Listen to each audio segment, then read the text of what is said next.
इस कागज पर तुम साइन कर दो और इस पर तुम। क्या है ये? तुम्हारा डिक्लेरेशन ऑन लीगल पेपर्स कि तुम इस मुकदमे के फैसले के खिलाफ कोई अपील नहीं करना चाह रहे हो। मकसद? हम जमीन के अपने पोर्शन पर एक बहुत बड़ी फैक्ट्री बनाना चाहते हैं। मशीनरी के लिए एडवांस भी दिया जा चुका है, लेकिन फिर भी मेरे वकील की राय है कि ऐसा डिक्लेरेशन हमारी पोजीशन सेफगार्ड करेगा। वो कैसे? वो ऐसे कि Dilip,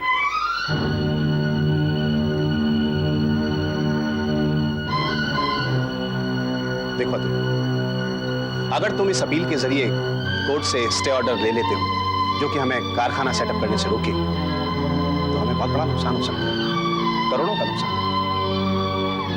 रंजीते, you know this very well कि दीदी को इस सबसे कोई सरोकार नहीं। दीदी और राकेश भाई के बीच झगड़े की बुनियाद भी है। Ranju is very happy with her husband in America. As far as I am concerned, मुझे इसमें कोई जाती फायदा नहीं दिखता, क्योंकि एज इट इज बरखुरदार इस मुकदमे के फैसले से मैं आधी जमीन का मालिक बन बैठा हूं। तो फिर कर दो ना दस्तखत। सॉरी। क्यों? मैं इसमें साइन करके अपने हाथ नहीं बनवाना चाहता, और ना ही रंजू को एडवाइस करके, क्योंकि लेकिन रंजू, इस ब्रीफ केस में 10 लाख रुपए हैं और ये मेरी यहाँ की चेकबुक, साइन कर दिए हैं, जितना अमाउंट चाहो भर सकते हैं।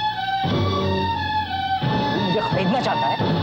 देख रंजीते, इससे पहले मैं प्राची से कंसल्ट करना चाहता हूँ, क्योंकि अतुल चाचा, तुम्हारे प्राची मेरे पिता लगते हैं और रंजीत चाचा के सगे भाई। जब हम उनसे पूछने की जरूरत नहीं समझते तो तुम क्यों तकलीफ उठाते हो? ये अपने अपने उसूलों की बात है दिलीप। ओए चाचे, चुपचाप इन कागजों पर दस्तखत कर दो, वरना मुझे और भी तरीके आते हैं दस्तखत करवाने के। कौन से तरीका है?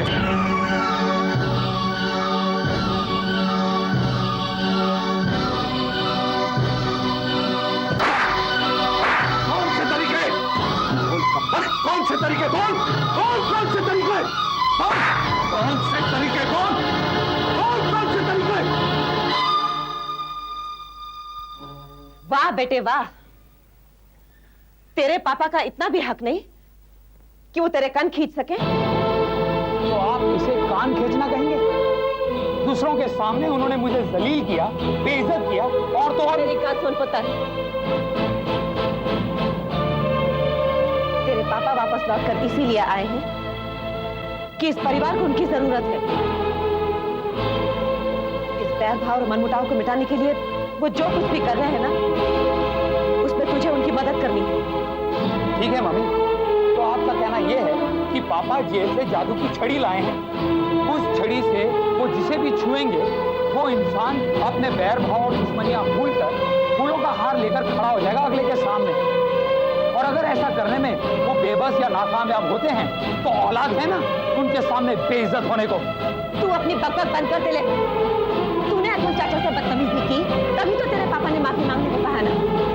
ठीक है मम्मी, अगर दूसरों से अदब से बात करने का ठेका सिर्फ मैंने ले रखा है तो ऐसा ही सही। और एक बात, पापा को ये याद रहे कि मैं उन्हीं की औलाद हूं, इसलिए गुस्से पर मेरा भी कंट्रोल नहीं रहता। और जो मेरे साथ जैसा करेगा मैं वैसा ही करूंगा उसके साथ। माइंडेड। इतनी सस्पेंस और एक्शन मूवी की बस। ये तो मैं सुन चुका हूँ यार, कुछ आगे तो बताना। अरे ये क्या बताएगा मामा जी, बेवकूफ। मैं बताती हूँ आपको। हाँ। वो पोटैटो चिप्स। ये तो मैं 5 बार सुन चुका हूँ। Potato chips, potato chips, potato chips. अच्छा, मैं बताती हूँ। तो क्या हुआ मामा जी कि इंटरवल के दौरान आशीष एक बड़ा पोटैटो चिप्स का पैकेट ले आया, लेकिन मामा जी आगे सुनिए ना, हम दोनों की जो सीट है ना वो इंटरचेंज हो गई। पहले वो राइट में बैठा था, इस बार मैं राइट में बैठ गई और वो मेरे लेफ्ट में बैठ गया। बस पिक्चर शुरू हो गई और एक सस्पेंस सीन चल रहा था। सब लोग टेंशन में थे, सब लोग चुप थे। No music, no dialogues, complete silence. और फिर अचानक क्रच क्रच पोटैटो चिप्स खाने की आवाज आई तो मैंने अपने राइट हैंड साइड वाले आदमी को आशीष समझकर डांट दिया। बेवकूफ, अकेले अकेले क्या खाया जा रहा है, इधर ला। और उसने भी पूरा का पूरा पैकेट मेरे आगे रख दिया। और उस टेंशन वाले सीन में मैं भी एक एक पोटैटो चिप उठाकर क्रच क्रच करके पूरा पैकेट चट कर गई। फिर जैसे ही वो टेंशन वाला सीन खत्म हुआ, मैंने फिर से उसे आशीष समझकर कहा, अरे इडियट, एक और पैकेट ले आता तो तेरा क्या जाता। और तब मैंने देखा कि वो क्या है, don dashing handsome young man ताऊ जी। वो तंजा को देखकर मुस्कुरा रहा था और फिर बस पिक्चर देखना बंद हो गया और एक दूसरे को छिप छिप कर देखना शुरू हो गया। चल अच्छा है ना, मुझे इसके लिए कोई चोर उचक्का स्मगलर जेब कतरा नहीं ढूंढना पड़ेगा। मामा जी। क्यों जी, कोई चोर जेब कतरा क्यों? इसके वास्ते तो मैं कोई लाखों में एक लड़का ढूंढ कर ले आऊंगी। क्यों तनु?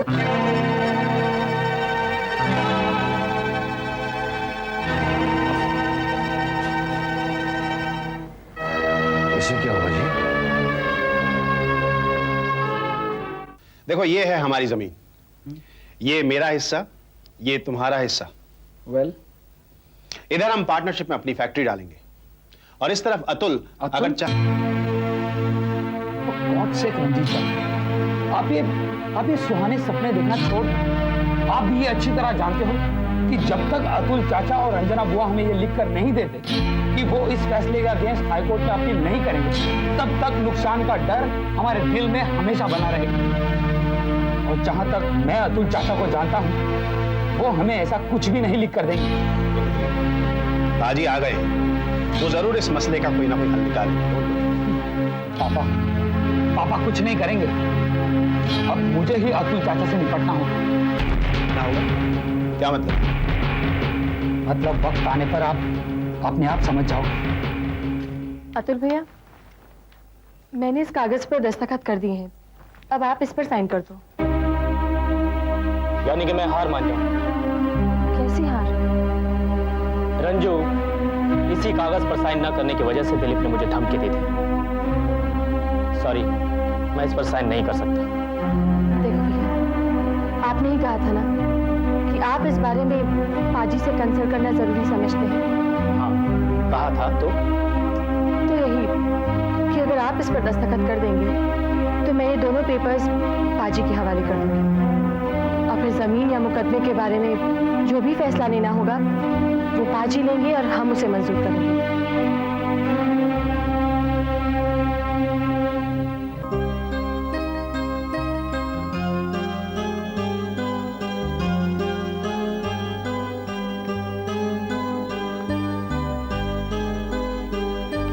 रंजना ने मुझे लिखकर दे दिया है कि वो फैसले के खिलाफ कोई अपील नहीं।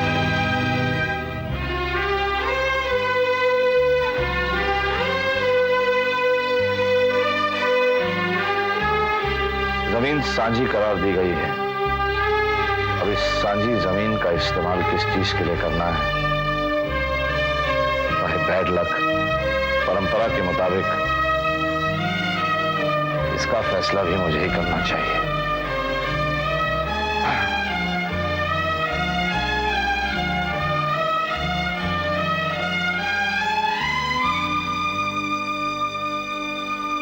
लेकिन वो फैसला मैं तब करूंगा जब तुम तीनों, यानी अतुल, रंजीत और दिलीप, मुझे भरोसा दिलाओगे कि मेरा फैसला तुम्हें मंजूर होगा। पाजी, आपका फैसला किसे नामंजूर हो सकता है? Ranju, you have done your duty by signing this paper. अब देखना मुझे ये है कि ये तीनों मुझे फैसला लेने का हक बख्शते हैं या नहीं। तुम तीनों को मुझे कानूनी अथॉरिटी देनी होगी कि मैं उस जमीन का जो चाहे करूं।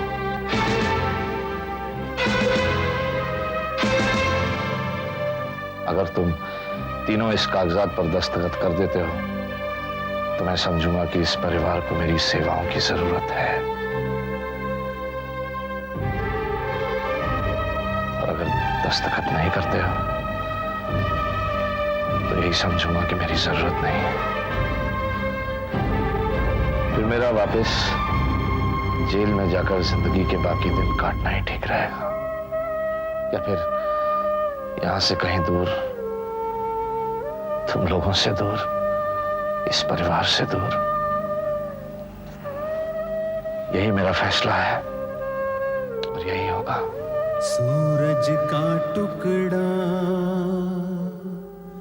टूटे तो टूटे, सागर का पानी रूठे तो रूठे, सांसों के बंधन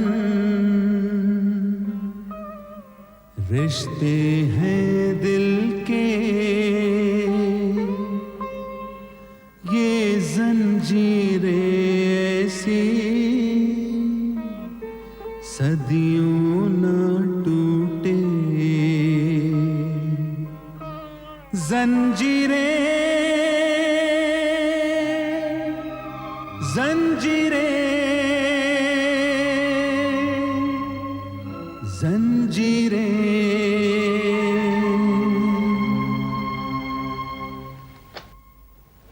बाबा मुझे सोचने के लिए थोड़ा वक्त चाहिए।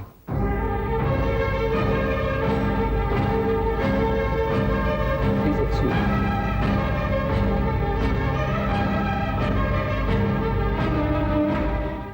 मम्मी वो मेरे दोस्त दविंदर का नंबर लिखा था इस डायरी में, मिल नहीं रहा।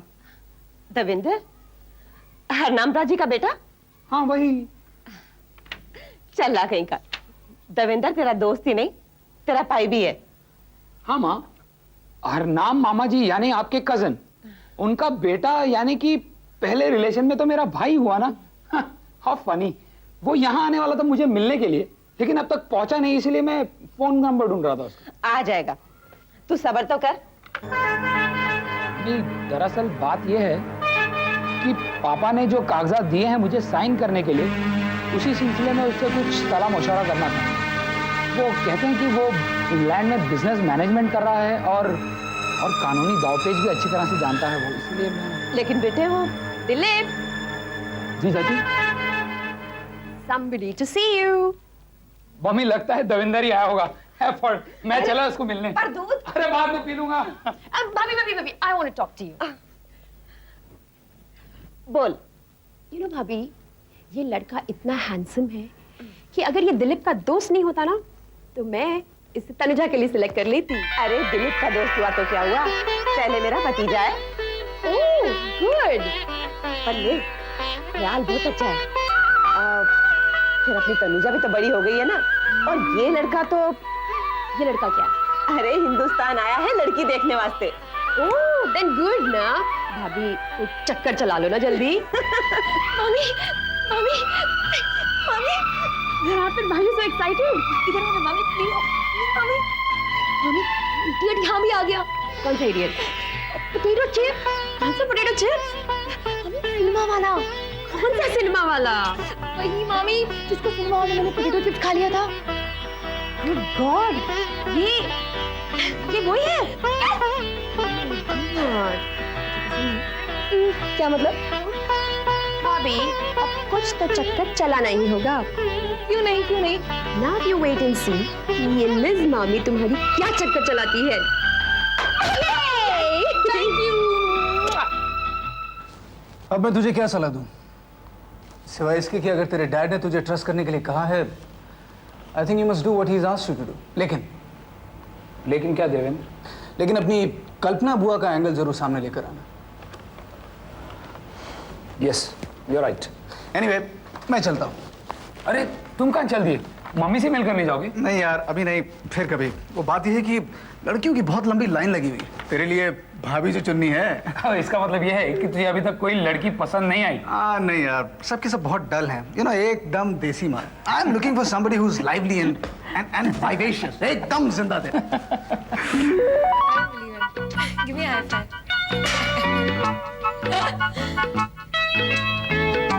Hey, Dilip, who's that girl? अरे वो मेरी कजन है, सेकंड कजन। क्यों? नहीं यार, मैं उसे कहीं देख चुका हूँ। शायद इसे पोटैटो चिप्स बहुत अच्छे लगते हैं। Potato chips? नहीं, कुछ नहीं यार। एनीवे, मैं चलता हूँ।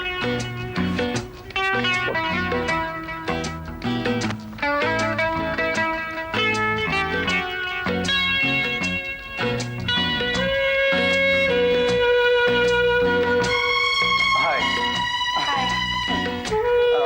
मैं यहाँ पर पोटैटो चिप्स की बहुत बड़ी फैक्ट्री खोलने वाला हूँ। इनॉग्रेशन आप ही के हाथों से करवाना चाहता हूँ। If you would give me a consent.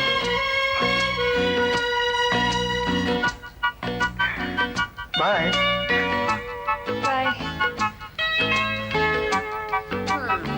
लगता है बात आगे बढ़ाने में मुश्किल ही नहीं होगी। ये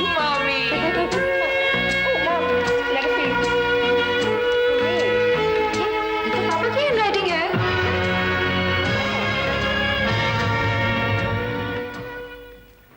लीजिए पापा, मैंने भी इस कागज पर दस्तखत कर दिए।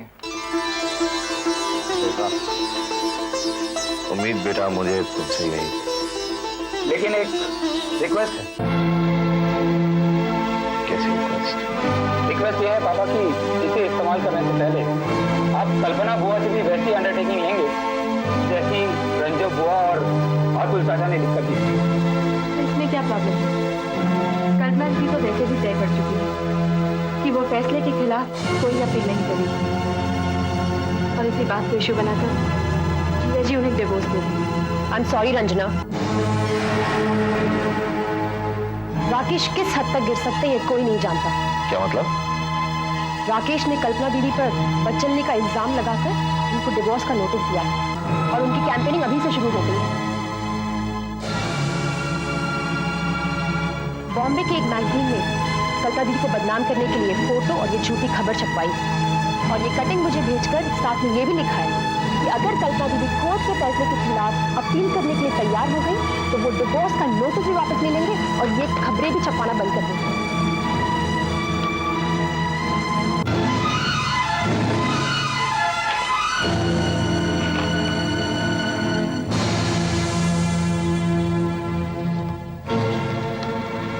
उसकी हिम्मत कि ऐसे कमीने पर उतरा है। मेरी रिजर्वेशन करा दिलीप, मुझे बॉम्बे जाना होगा।